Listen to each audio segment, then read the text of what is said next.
This is video 13. We will move on to the next important topic, that is the renal calculi. Okay, so we will see the definition. What is renal calculi?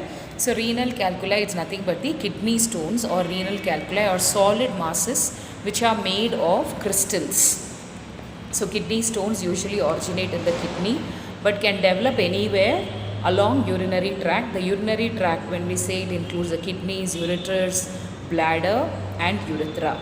Okay, so we see that kidney stones are the renal calculi and these are solid masses made of crystals, and these stones actually originate in kidney but they can develop anywhere along the urinary tract. That is, it can develop in the kidney, ureters, bladder and urethra.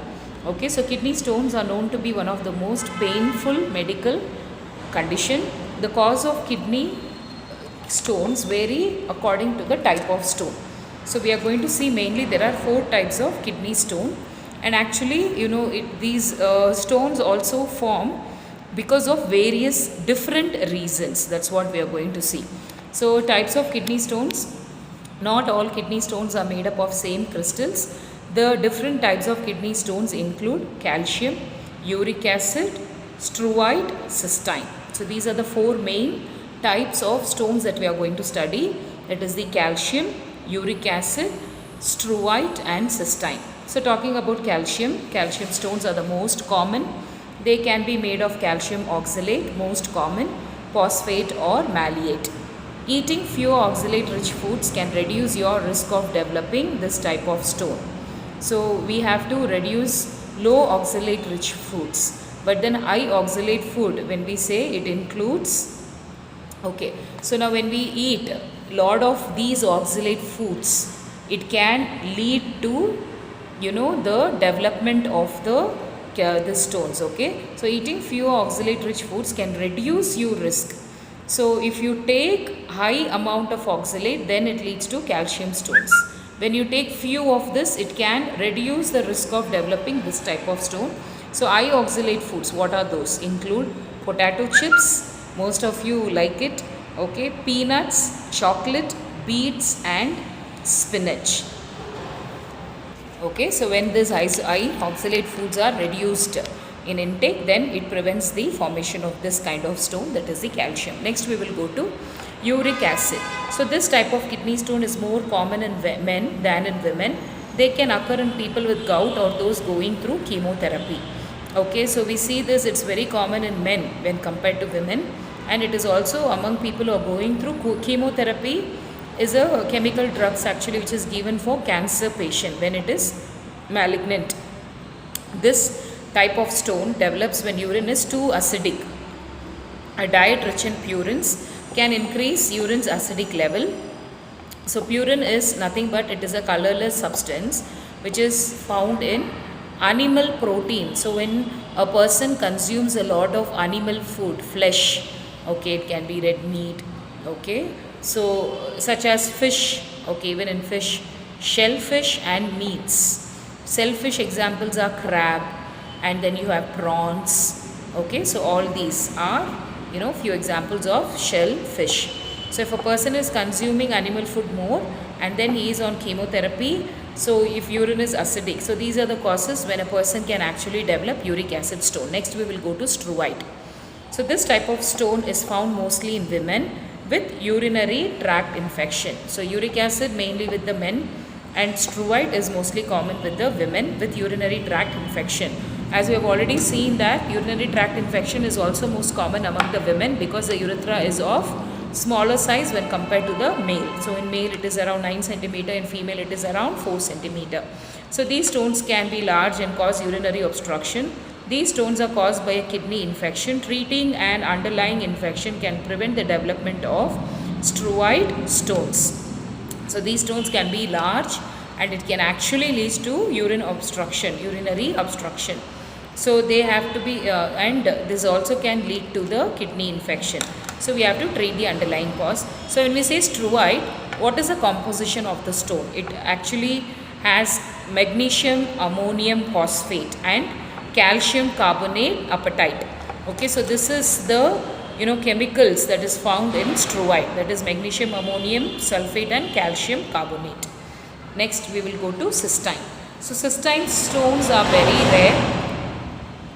They occur in both men and women who have the genetic disorder cystinuria. So what is the cystinuria? These are the stones made from amino acid called cystine form in kidney.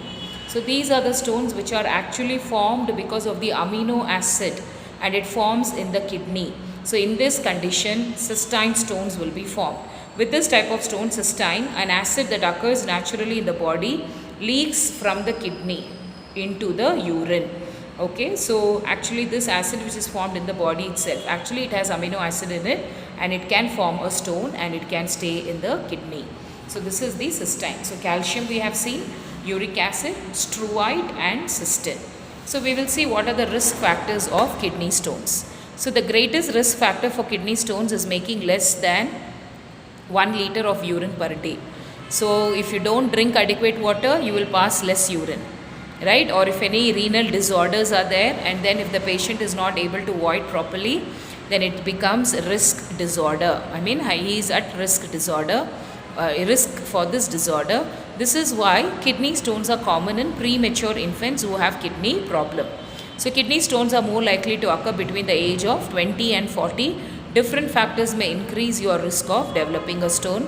Typically Caucasians, so this is a race, okay, so they are more likely to develop kidney stones than African Americans. Sex also plays a role, with more men than women developing kidney stones. So men mostly are affected when compared to the women, according to National Institute of Diabetes and Digestive and Kidney Disease. So they have said that mainly renal stones are more common among the men than the women. A history of kidney stones can increase your risk, as does a family history of kidney stones. Okay, so if there is a family risk, again inherited, okay, so the other person in the family can be affected. So what are the other risk factors, like dehydration, low intake of water or in the body, obesity, high protein, salt or glucose diet, hyperparathyroid condition, gastric bypass surgery, so they have done for the stomach, inflammatory bowel syndrome that causes calcium absorption. Then you have taking medications, when the patient is put under certain medications like diuretic, anti-seizure drugs and calcium based antacid. So these are the various risk factors which leads to kidney stones. Now talking about pathophysiology, we know that there is presence of stones anywhere. It can happen at anywhere of the urinary tract once it gets deposited, or faulty food habits, okay, or passing less of urine. So it can lead to presence of the stones anywhere in the urinary tract. Already we have seen it can be in the urethra, ureter, or it can be in the bladder or in the kidney. So most commonly it is found in the renal pelvis and calyces, that is within the kidney. You see that the stone is most commonly found in the renal pelvises and calyces. Then stone forming in the kidney, we then call that as nephrolithiasis. Stones which are formed in the ureter, we call that as ureterolithiasis. And then it may be single. So we find this stones which can be single, okay, or multiple calculi, ranging from size. Salt, it can be like a pebble, like a small stones, or it can be a stag-on. Stag-on means it is a multiple stones which are branched. You will see branched stones, just stone sticking like a branch, okay, like a grape, when you see grapes, okay, like that it will be branched. And mostly these branched ones are of struite kind. Already we have seen that struite is a combination of magnesium, ammonium phosphate and calcium carbonate stones, and these are quite large stones. Then composition of calculi. So it depends upon where it is formed and according to the food content. Okay, and then formed of mineral deposits, predominantly calcium oxalate and calcium phosphate. Then uric acid, struate, cystine are also calculus formers. So how it is formed? So usually it will obstruct the urine also, leading to various clinical manifestations. So we'll see what are the various clinical manifestation or the symptoms and sign. So kidney stones are known to cause severe pain. So we know that they have renal colic, sudden shock pain, okay, or sudden sharp severe pain, okay. So we see that kidney stones usually cause very severe pain. Symptoms of kidney stones may not occur until the stone begins to move down to ureters. So when the kidney stones are formed in the kidney, in the calyces or pelvis of the kidney, and they start moving into the ureters, that's when the person will have severe pain. Okay, so it is also one of the good thing, because from ureters again it can just come out of the urethra. So this severe pain is called as renal colic. In men, pain may radiate to groin area. So we have seen how it radiates to groin area, then to scrotum area. So the pain of renal colic comes and goes, but can be intense. People with renal colic become restless. Even I have seen patients where they, because of the pain severity, they have just rolled and fell on the ground from the bed. So we have to be very careful that we have to put the side rails to the patient. So other symptoms of kidney stones can include, they might have blood in the urine. It can be red in color or pink in color or brown urine. So these three color changes are there. There are possibility of blood in the urine. Then vomiting will be there, nausea will be there, discolored or foul smelling urine will be there, chills, fever, discolored foul because of the infection that happens, frequent need to urinate, urination, that urge will be there, urinating small amounts of urine. Even if they go, they will not be, they will have severe pain, and very scanty amount of urine they will be able to pass. In the case of small kidney stone, you may not have pain or symptoms as the stone passes through your urinary tract. If it is very small stone, then they will not have pain. So these are the various clinical manifestation, other symptoms that we have apart from the renal colic. Okay, then diagnostic test, we have to make sure that you collect history, physical examination. Other things, you'll have to do a blood test of calcium, phosphorus, uric acid, electrolytes, then one urea, blood urea, nitrogen, creatinine. We have to assess the kidney functioning, urine analysis to check the crystals, bacteria, any presence of blood, white cell examination, okay, of past stones. All these has to be done. Then following tests can rule out obstruction. So we can do abdominal x-ray, then IVP to be done. What is IVP? Intravenous pyelogram, where they will inject the drug, okay, the contrast or the dye through the IV, okay, intravenously they will give this dye, and then they will take few shots of x-ray.